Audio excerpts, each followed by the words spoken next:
Kuingira kwa murimu wa COVID-19 bururi-ini nigucungiririe mogaruruku ma maundu maingi na amwe wa aria mahutirio ni mogaruruku maya na njira nene ni onjoria makiria thutha wa thirikari gwikira mitaratara itiganite. Umwe wa aria macamite maruru ma murimu uyu ni Rosemary Wacuka uria worirwo ni wira wake kinguki kiumira, no ningi thirikari yagathika mitaratara ya andu kwaga guikara mari hamwe. Hari Wacuka uyu wari mweke wa kiwonjoria. Irio between January to September,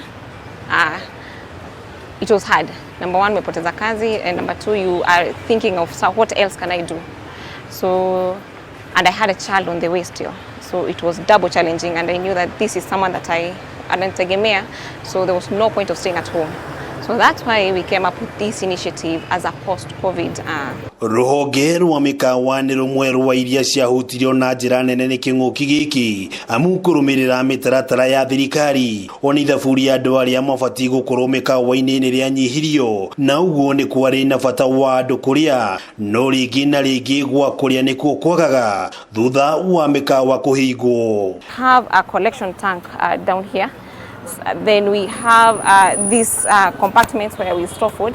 Our fryer, which is gas operated, and we have our gas chamber from the outside, which is open also because of the whole fire regulations. Mukawa uyu na uria uthondeketwo na muhano wa turera ya gari ukoretwo wihandite ciegemero-ini cia gari tauni-ini ya Naikuru, na uria kuringana na Wacuka uri na kiria giothe gibataranitio urugi-ini wa irio undu umwe na uhuthu wa kuthamia kuma mwena umwe nginyagia uria ungi. Had this double cabin, so this is what pulls the truck jioni pale, so it's mobile because of this truck. Yes.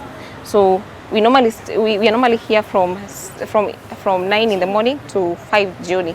Then we move to Kenyatta Avenue because of the evening traffic. Ni ugi aruga arutire bururi-ini wa Taki na ona thengia ya muingi kwaga kuiyukia na ihenya riria ambiririe ni wonjoria aruga urikitie gwitikirika makiria kurumirira mihango ya oro muthenya ya muingi. This was a new thing. The first month tulikuwa watu walikuwa na this is nice, okay, wanapita. Lakini at this time wameweza ku embrace to know that actually this is an open kitchen, it's a take out, the hygiene plus now unaangalia chakula yako iko prepared, so it's another mind game. Iguru ria maya augite wendi wake ni kunina mithingi ya kinduriri giki kiri gitumi gia kwaga gwikuruhania na irio cia kinduriri. People will prefer more takeaways rather than wasting their time sitting in a restaurant to eat. So this is why I'm saying this is the future. Na thutha wa mwaka umwe wa guikara na moritu ma COVID-19 Wacuka ari na ritana riri kuri mbeu njithi. If at all each and every youth had a thing they are starting that is more innovative, more fancier, more today, tungekuwa make strides as the economy of Kenya. Girifotera Kameme TV kuma town ya Naikuru, ritwa riakwa ni wa ng'ombe wa Maina.